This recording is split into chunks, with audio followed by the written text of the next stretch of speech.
All right, our guest speaker this evening, I am delighted to introduce to you Frank Turek. And as the president of Cross-Examine, Dr. Frank Turek impacts young and old alike with hard-hitting yet entertaining evidence for the Christian faith.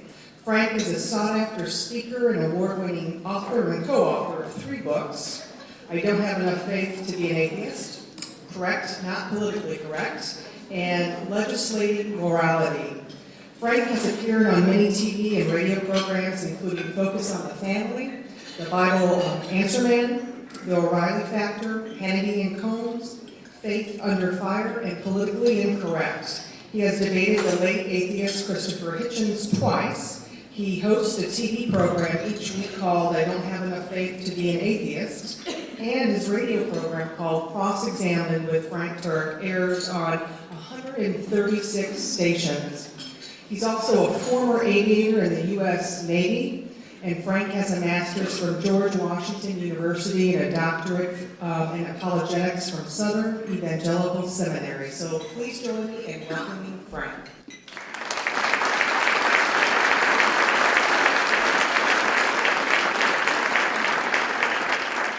Well, good evening, ladies and gentlemen. My name is Frank Turek. Before I get started, let me ask you this. How many of you have heard me before, or this is your first time?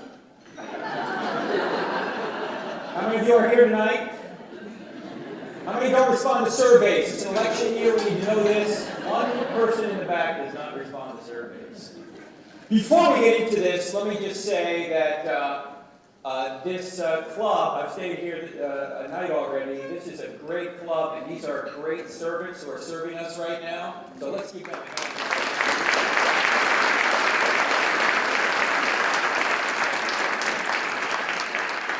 Great team here. About a year ago, I was in front of my computer and an email came through, and it was from a former Marine. Once Marine, always Marine. This man had graduated from the United States, hoorah. This man had graduated from the United States Naval Academy, he went into the Marine Corps, and he's been since retired. But he was not writing me as a tough guy. He was writing me as a distraught father. And he said, Frank, my daughter was the top Christian student in her high school. In fact, she was won several scholarships to go off to a university from Christian organizations. She was a leader in the youth group. She was just the top student. So I sent her off to the University of North Carolina at Chapel Hill. That's where she wanted to go. She wanted to win the campus for Christ. And it needs to be won for Christ. He said 6 weeks into the semester, I got a phone call from her. Her words devastated me. She said, Dad, I don't believe in God anymore. I said, I don't believe in God anymore? What? He said, I got in my car, I drove 4 hours from Hickory, North Carolina to Chapel Hill, North Carolina, and I sat down with her and I got nowhere with her. What do you mean you don't believe in God anymore? What happened? She said, well, you know, I've got a professor here, a religion professor, and he went to an Ivy League school, so of course he must know the truth. And he said, we can't trust the New Testament, we don't even know who wrote the Gospels, it's got errors in it, so I just don't believe in God. He said, Frank, what can I do about this? I said, I don't know if there's a lot you can do about it now, Tom. By the way, did you get her any apologetics training before she went to college? He said, we wanted to do that, but we never really got around to it. I said, you could ask her a couple of questions, though. These are the 2 questions I ask atheists all the time. I'm on college campuses most of the time. And particularly when an atheist during the Q&A gives me some hostility, I ask 2 questions, and you can ask these 2 questions to anyone. The first question is, if I ask you a serious spiritual question, will you give me a brutally honest answer? Everybody always says, sure, go ahead. Second question, if Christianity were true, would you become a Christian? I said, Tom, if she hesitates at all, it's not just here, it's also here. She may not want it to be true. Now, many of us in this room have been to college. And you know when you go to college, there are a number of things that conspire against faith in God.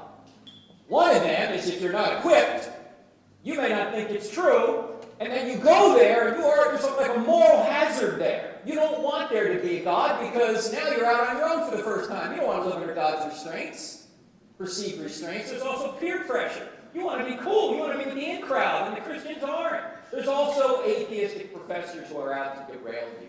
So there's a number of factors that conspire. against you. And as Jeremy already pointed out, 60%, some say 75%, walk away once they leave the home. And intellectual skepticism is a major reason for this. It does not have to be that way. And that's why Faith Ascent Ministries exists. So what we're going to talk about is something I call intellectual predators, how professors prey on Christian students and what you can do about it. Now, if you look down on your bulletin, you can see we are behind. So I am going to, actually, you know I speak slowly most of the time. I am going to pick it up here because we don't want to be here all night. Now, I can do this because I'm originally from New Jersey. Okay? I speak at 150 words a minute with gusts of 350. Okay? So I'm going to pick it up if it's okay with you. You guys ready to go? All right. Here is our mission tonight. First thing we're going to do is talk about these intellectual predators on campus. Then we're going to talk about the impact on our kids. Then we're going to talk about our solution. What I mean by our solution is everybody here in this room. And then if I time this just right, we'll have no time for questions. That's the goal here. Actually, we probably won't have time for questions during the program. I'll hang around if you want to talk about this some more. I'm staying here tonight, so it's no big deal. No problem, but we will have action steps after this. You guys ready to go? Oh, one thing before I get into this, I must warn you that this presentation is rated at least PG-13. I'm going to tell you that right now, because we're going to talk about stuff we don't normally talk about over dinner in mixed company. Is that okay? All right. PG-13, bordering on R. But that's okay, the Bible's rated R, if you haven't noticed. Okay? All right, let's talk about intellectual predators on campus. Here's the reality on the college campus. 1 in 4 professors is an atheist or agnostic. In fact, college professors are 5 times more likely to be atheists than the general public. Secondly, more than half of college professors view evangelical students unfavorably. A couple of Jewish researchers were trying to figure out if there was anti-Semitism on campus. They found virtually no anti-Semitism. What they found was basically anti-Christianism, if that's a word. 53% view evangelical students unfavorably. The next closest group were Mormons at like 30%, and the next closest group after that were Muslims at 22%. That means on a college campus, a college professor is 2.5 times more likely to view an evangelical student unfavorably than a Muslim student. Now, don't get me wrong. I wish they viewed nobody unfavorably out of the gate, but you're getting the idea here. There's an anti-Christian bias. 6% of professors say the Bible is the actual Word of God, and 51% of professors say the Bible is an ancient book of fables, legends, history, and moral precepts, nothing more. Much of this is led by this man, Richard Dawkins, probably the most famous atheist in the world today. He wrote the book, The God Delusion. And he said in the book, when one person suffers from a delusion, it's called insanity. When many people suffer from a delusion, it's called religion. If this book works as intended, religious readers who open it will be atheists when they put it down. The God Delusion. Now, if you read The God Delusion and you know anything about philosophy or apologetics, you walk away going, is this the best you've got? In fact, Alvin Flanagan, who teaches at Notre Dame University, said, to call the God Delusion sophomoric would be an insult to sophomores. Michael Ruse, an atheist himself, says, the God Delusion makes me embarrassed to be an atheist. Yet the problem is that the general public doesn't know, and they take this stuff hook, line, and sinker.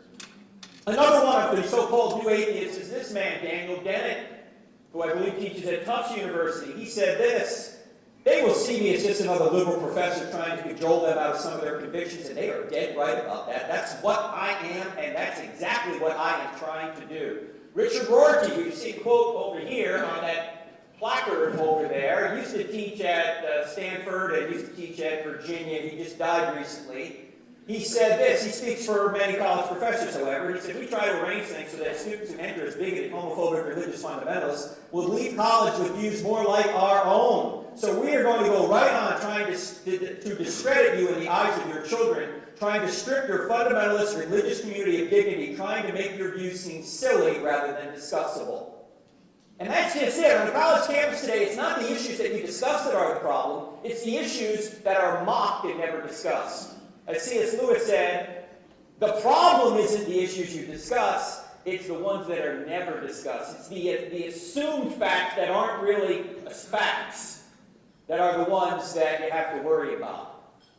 Steven Weinberg, a Nobel Prize winner in physics, put it this way, teaching down at UT Austin, said, I personally feel that the teaching of modern science is corrosive of religious belief, and I'm all for that. If scientists can destroy the influence of religion on young people, then I think it may be the most important contribution that we can make. Wait a minute. I thought the most important contribution professors could make could be to teach students truth so they could become good citizens. No, not according to Weinberg. We want to erode religious belief. Now, Weinberg spins it exactly opposite to the truth, because science doesn't point away from God. Science points ultimately toward an unmoved mover, an uncreated creator who set all this in motion and intervenes in it time to time. But the average student going to college doesn't know this. This man is Peter Singer. He teaches at Princeton University, an Australian philosopher. And he has put it this way. He said, when we reject belief in a God, we must give up the idea that life on this planet has some preordained meaning. Life as a whole has no meaning. Life began in a chance combination of molecules. It then evolved through chance mutations and natural selection. All this just happened. It did not happen for any overall purpose. We're just molecules in motion. Life is just a glorified Monopoly game. One day you are going to die after you get all that stuff, and then it's all going to go back in the box.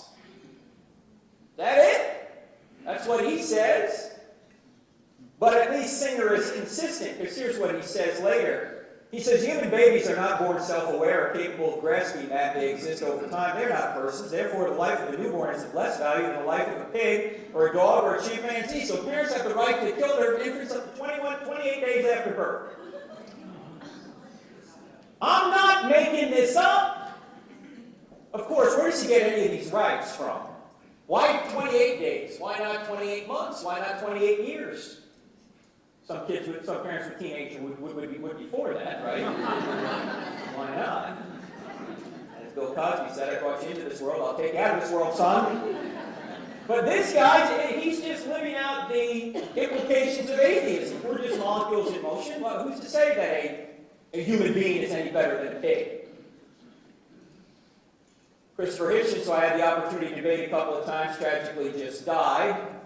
But he had groupies, and he's also one of the so-called new atheists. A lot of people on campus follow people like Hitchens. Hitchens said this, I think religion should be treated with ridicule, hatred, and contempt, and I claim that right. He talked about Darwin. He said Charles Darwin was born in 1809 on the very same day as Abraham Lincoln, and there is no doubt as to which of them has proved to be the greater emancipator. What does that mean? The greater emancipator. Darwin was the greater emancipator. Why? Because Darwin freed us, theoretically, from a belief in God. And if God goes away, well, we can do whatever we want. There is no God. Everything is permitted. By the way, does Darwin get rid of the need for God? No, even if Darwinism is 100% true, you need a God to start the universe, design the universe, and start and create and design life. So even if macroevolution is 100% true, that doesn't mean God doesn't exist. Biology comes way later than cosmology, if you haven't noticed. You had to have a universe before you can have any biology going on. Yet, this is the kind of thought that is predominant on a college campus. Bart Ehrman, who teaches at UNC Chapel Hill, wrote a book called Misquoting Jesus, where he tries to get people to believe that the New Testament can't be relied upon. The same year, Bart Ehrman wrote Misquoting Jesus, which, by the way, has led many away from the faith. He wrote another book with Bruce Metzger. Who's Bruce Metzger? His mentor at Princeton University. Bruce Metzger was the top manuscript scholar of the New Testament in the last century. And in 2005, near the end of his life, Metzger wrote a book, updated a book with Ehrman, and the conclusion was the New Testament is reliable. The same year, he releases Misquoting Jesus, where he spins the data to say the New Testament is not reliable. The academic work he writes with Metzger, he tells the truth. He knows he can't get away with it with academic scholars to say that we don't know what the New Testament said. But when he writes to the general public, he spins the data maybe to sell more books. Last time I saw Bart Ehrman, he was driving a very expensive Mercedes. I'm just saying. Why would you come to two opposite conclusions in the same year on the same data? Because if you write a book to the general public that says we can't trust the New Testament documents, that does not get you on NPR. That does not get you a review in the New York Times. That does not get you on the Colbert Show. That does not get you on the Daily Show with Jon Stewart. But if you say the New Testament can't be trusted, well, you're an instant celebrity, aren't you? Ehrman went on to say this. He said, there are few things more dangerous than inbred religious certainty. And this man has led many, many astray. But the problem is, when he writes misquoting Jesus, he probably ought to call it misquoting Ehrman. He doesn't even agree with himself! Of course, nobody knows this stuff. The general public doesn't know it. This lady is Marion Cook. She's a Muslim. She doesn't look like a Muslim, does she? She teaches at Duke University. Here's what she said. Islamic feminists, yes, you read that right. Islamic feminists are declaring that, yes, Islam is the ideal just society. Islamic feminists confront anyone who threatens their Islamic or local community, whether they be organizations of individual men, Christian, Jewish, or secular women. Islam is the ideal just society? Hello, McFly. Especially for women? What? By the way, who started Duke University? Does anyone know where Duke came from? The Methodists started Duke University, John Wesley's group. And they've got a Muslim on the faculty teaching this. And for only $42,000 a year, you can send your young person there. James Tabor, an archaeologist, teaches at UNC Charlotte, where I'm from. What does he believe? ABC News will tell you. James Tabor is the chairman of religious studies at the University of North Carolina, Charlotte. His book challenges many of the beliefs that Christians hold dear, maintaining that Jesus is neither the son of God nor the son of Joseph, but most likely the child of a Roman soldier named Pantera. What?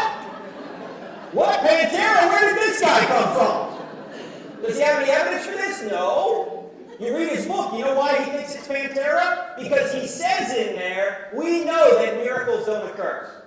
Well, how do we know that? He doesn't know it, he's just assuming it. So he's philosophically ruling out the possibility of a miracle, so he can come to this conclusion. It couldn't have been a miracle. It must be some guy named Pantera that did it. This is just anti-supernaturalism. Look, if God can create the universe out of nothing, which is what the scientific evidence points to, can he impregnate a woman if he wants to, without a man? Of course. He can do whatever he wants. It's not logically impossible inside the universe. He can create the whole universe out of nothing, which is what the evidence points to. It's easy. The greatest miracle in the Bible is the first verse.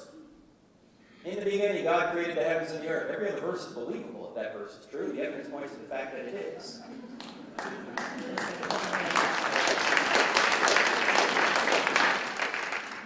One author put it this way: education is thus a most powerful ally of humanism, and every American public school is a school of humanism. What can the theistic Sunday schools, meeting for an hour once a week and teaching only a fraction of the children, do to stem the tide of the 5-day program of humanistic teaching? Okay, not much. Not much. Let's talk about some Bible courses around the country. You're not going to believe some of these. Harvard, Feminist Biblical Interpretation and Emancipatory Biblical Criticism. You can take both of those courses at the great Harvard University. Georgetown, you can take Women's Theology and Women's Spirituality. At University of Pennsylvania, you can take Feminist Critique of Christianity. Last time I checked, there was no Feminist Critique of Islam. At University of Michigan, you can take How to Be Gay, Male Homosexuality and Initiation. Isn't the argument that, well, we're just born this way? Well, apparently not. You can take a course now.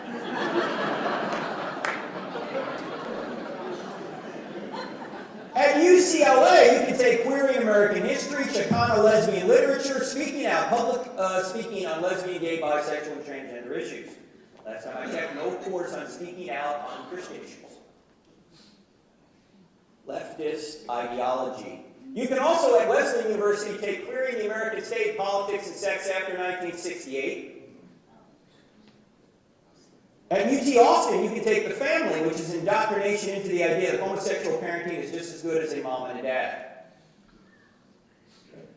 You hear this all the time. In fact, I have a book on this called Correct, Not Politically Correct, How Same-Sex Marriage Hurts Everyone. I wish I had time to present to you on that because it's such an interesting topic, a delicate topic.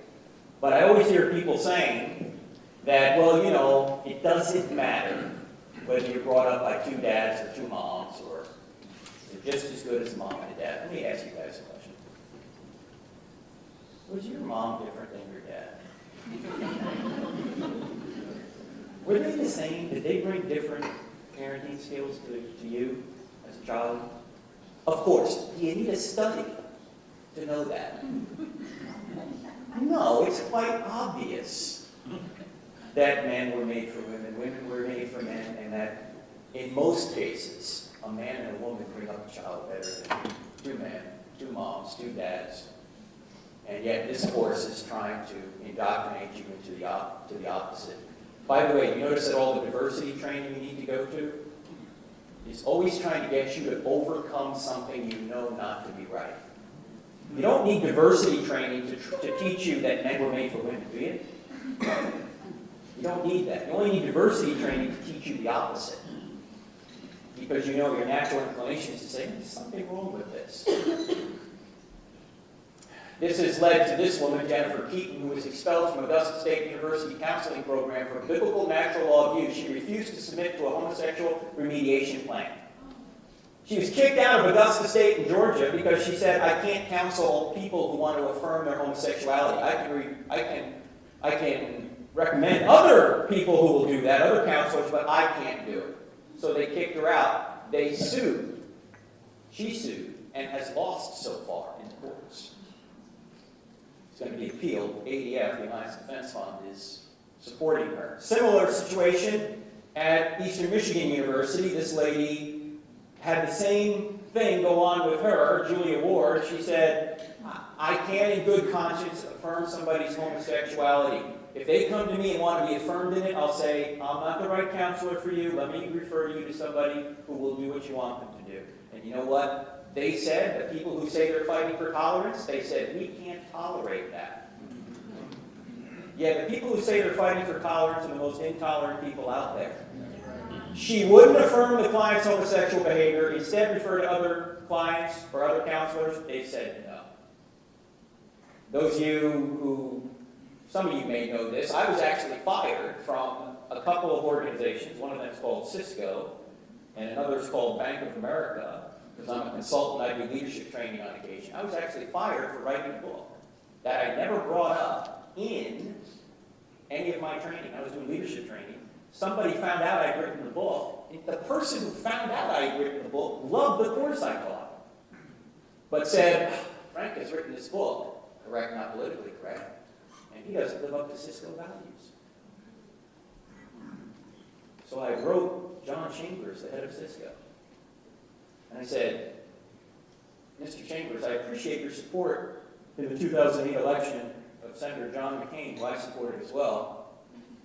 Chambers was the head of the California campaign for McCain. I said, you know, John McCain was not for same-sex marriage and he wasn't for homosexuals in the military. Are you qualified to be working at Cisco? They ultimately apologized. But I'll never work there again, quite obviously.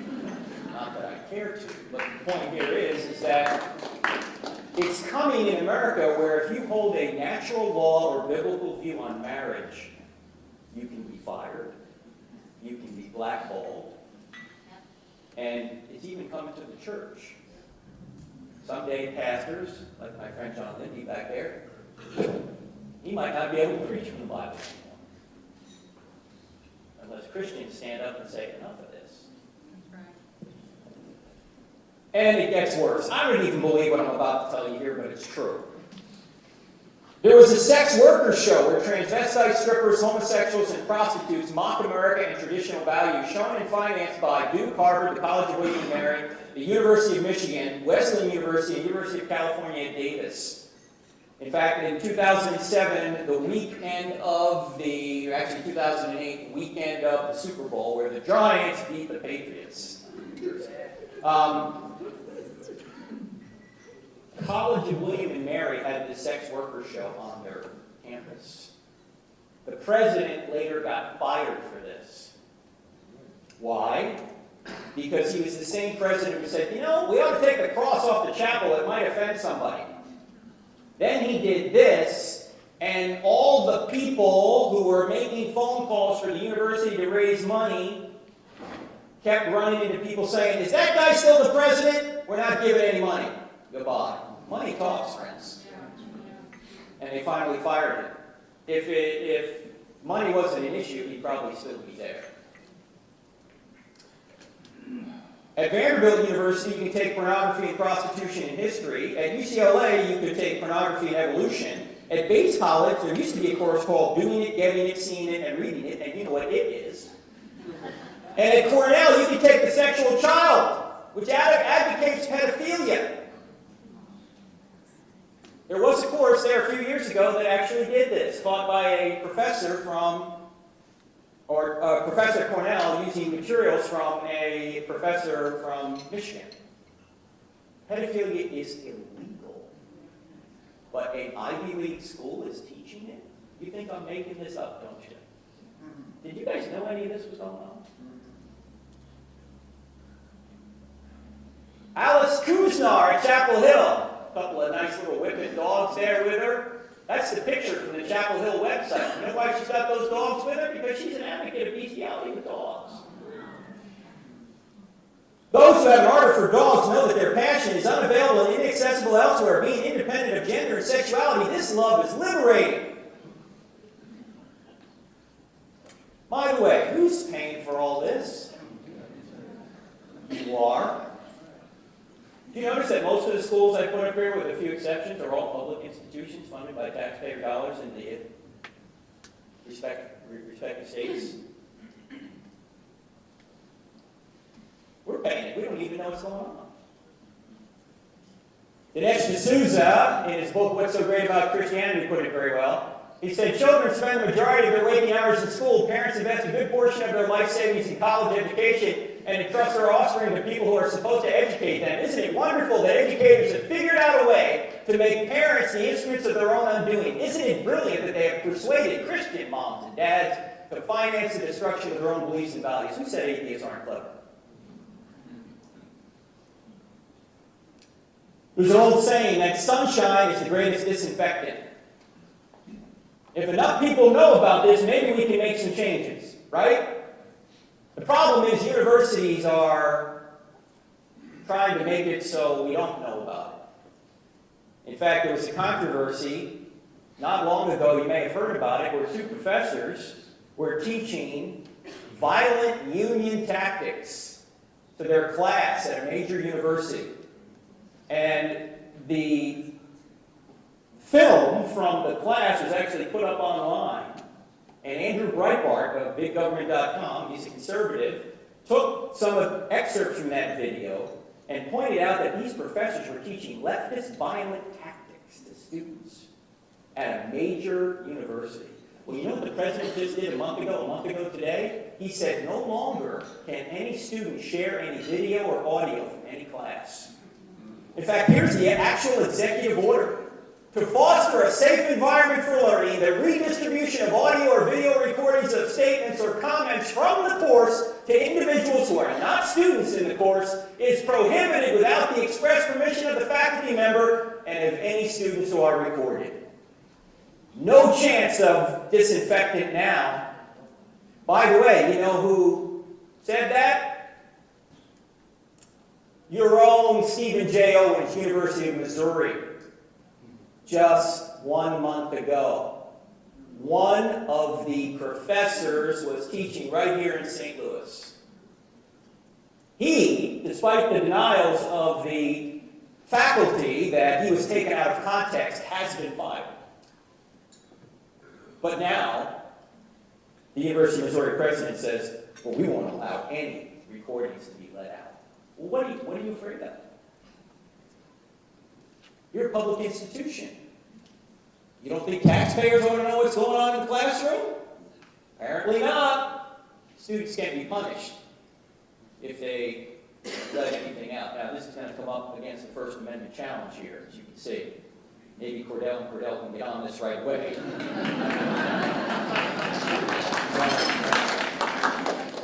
All right, so what's the impact on our kids?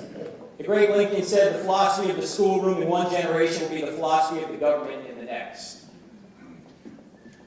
True? Exactly. Julie, a pastor's daughter, became an agnostic at UNC Chapel Hill. If I told you this pastor's name, you'd probably know him. He's a mega pastor. He told me, he said, Frank, I didn't do enough to teach my child why Christianity was true. Steve, son of a famous Christian, renounced biblical morality at Elon University. He just couldn't handle the homosexual thing, and he just said, well, maybe the Bible's false then. John, a high school worker for Campus Crusade, became an atheist after reading The God Delusion by Richard Dawkins. He was in high school, and he was the youngest paid person for Campus Crusade anywhere. And he became an atheist after reading The God Delusion. Why? He hadn't trained him. Now, unless our kids are grounded in the truth and they know why it's the truth, most of them will reject God's word, quite obviously. They'll reject God's purpose to know Him and to make Him known. That's why we're here. And they'll also, of course, reject God's morality. By the way, no extra charge for this. Does God get anything out of you obeying moral rules? No. He's already a perfect being. Do you know you can't take anything away from God or add anything to God? If you curse Him, you don't hurt Him. If you praise Him, you don't help Him. He's already a perfect being. You can't change Him. The moral rules are there for our benefit, not for His. So if you want to thumb your nose at God and say, I'm going to do it my way, go right ahead. It's not going to change God. It's only going to change you. Now, the following video clip contains students who are supposed to be some of the top Christian kids in the country. A friend of mine, Rick Schatz, who runs an organization out in Cincinnati, probably close to 10 years ago now, talked to James Dobson, Focus on the Family, and said, we think that there's a lot of sexual activity going on in public schools ever since the Clinton era.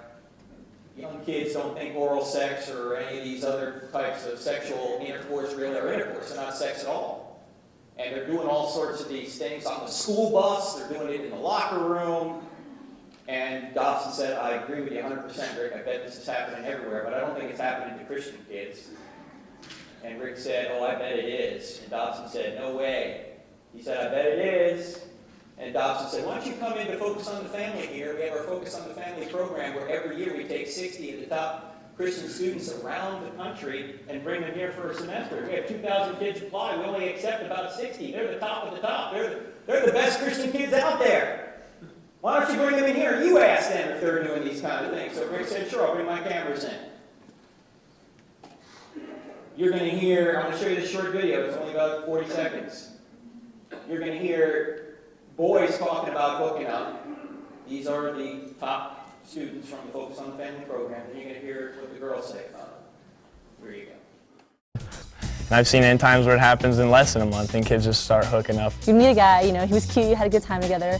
You'd go out, he'd buy you dinner, and he'd treat you so nice, and that was the thing you would do. You would go home or wherever, and, you would pay him back. You would go down on him or, vice versa. And it wasn't like this big, moral issue to me. If a guy asked you to give him a blowjob, then be like, yeah, sure, I want to be loved, I want to feel like I'm appreciated. Maybe if I do this, then he will love me. Like teenagers, we just want to be older. And so when you're a virgin, you're still a little kid. It's still like you're young. And we just want to keep getting to that stage where we're older than we are. Now, Rick showed that video to Jim Dobson, and Dobson looked at Rick with the same look on his face that you're looking at me right now. Can't believe what I just saw there. This is par for the course. It's not even, these kids aren't probably reached college yet. This isn't even high school. So this is affecting young people everywhere. We're not teaching them the truths of Christianity, nor are we teaching them why it's true, and why they get the benefit out of what Christianity does. But that's why we have a solution here. And as Jeremy just said, there's no silver bullet. There's no one solution. But let's give you an idea of a solution that both our ministry and Faith Ascent Base Camp is doing. When kids get out into the real world, particularly college, it's like Babylon. They're breathing the air of Babylon.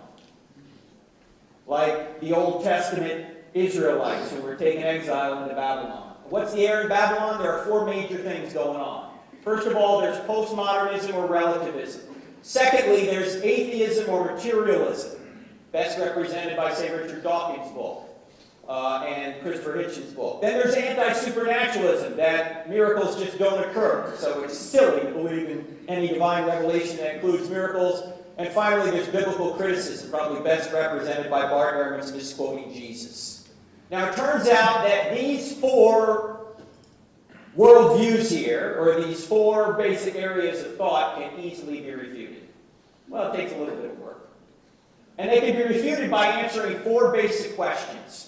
And if you answer these four basic questions in the affirmative, you can show beyond any reasonable doubt that Christianity is true. Not beyond all doubt, but beyond any reasonable doubt. What are the four questions? These are the four questions.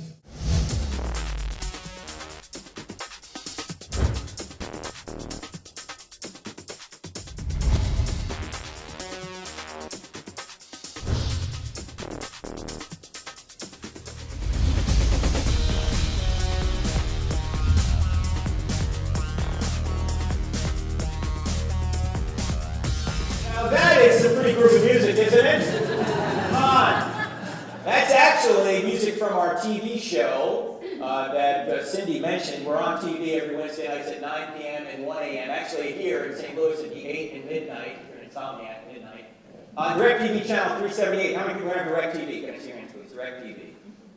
Okay, like 10 of us. Why not the rest of us? Come on, friends, don't let friends watch cable. If you want to get out and have no faith community, you got to get DirecTV. Actually, no, you can watch it live. If you go to your computer at that time, go to crossexamine.org, click on TV show, you can watch it. It's streamed. It's not archived. You got to be on there at the time to see it. Or you can get a DVD from us if you like it. Radio every Saturday morning, 9 a.m. here, 144 stations, and that is podcast, and you can listen to it anytime. And by the way, what's today? Today's Friday? Tomorrow morning, just no extra charge for this. Tomorrow morning, I'll be interviewing Gary Habermas, who is an expert on the resurrection and also the Shroud of Turin.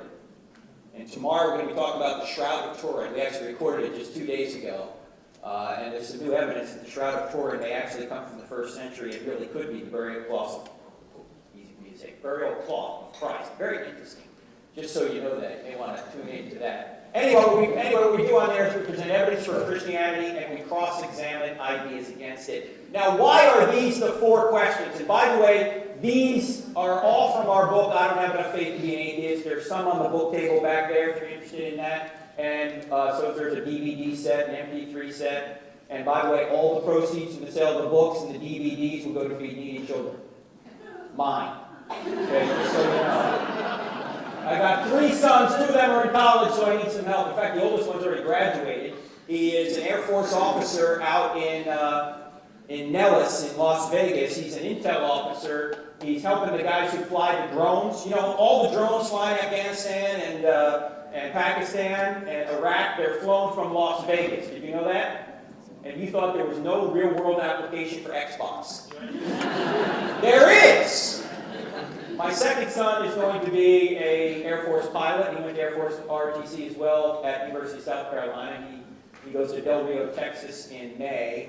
And then the third son isn't in the Air Force, but he's at college. So for about the past 18 months, my wife and I have been empty nesters. Woo! It took us a while to get used to that. About 10 minutes. That's how long it took to change the locks. Do you have any empty nesters in here? Yeah, that's right. You know how clean that house stays. They're gone. Anyway, why are these the four questions? Truth, God, miracles, in the New Testament, very quickly.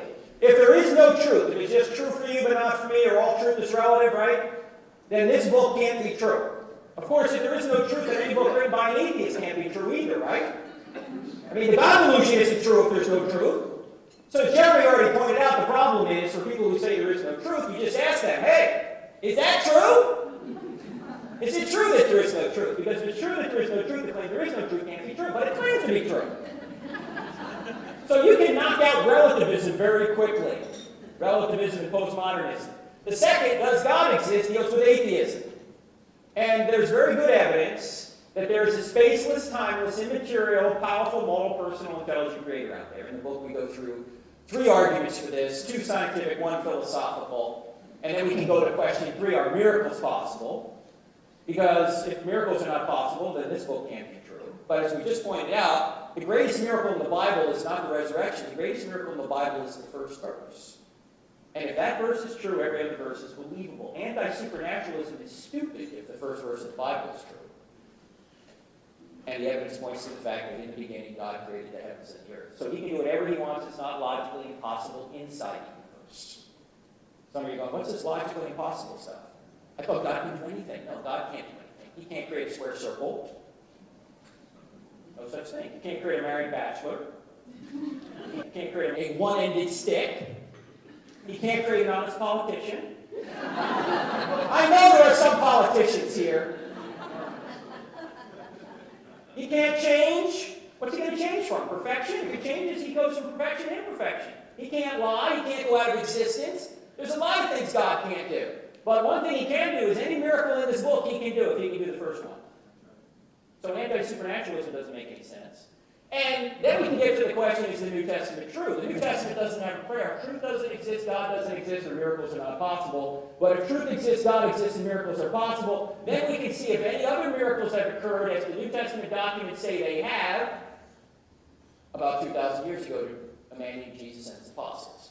Did these documents tell the truth, or were they written by religious people who were biased, had an axe to grind, and you can't trust them?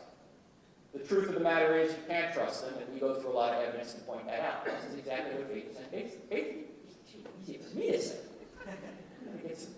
Fix it then or something.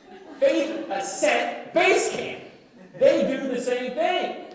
They deal with relativism and atheism and anti-supernaturalism and biblical criticism. These are the issues on campus.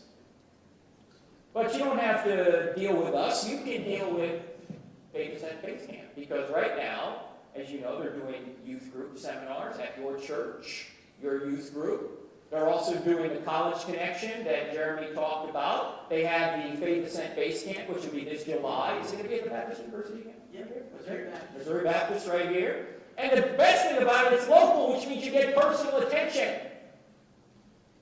I know Jeremy himself is dealing with people all the time, either personally or on Facebook or any of these social media. So this is well worth your investment. We've got to do something, don't we?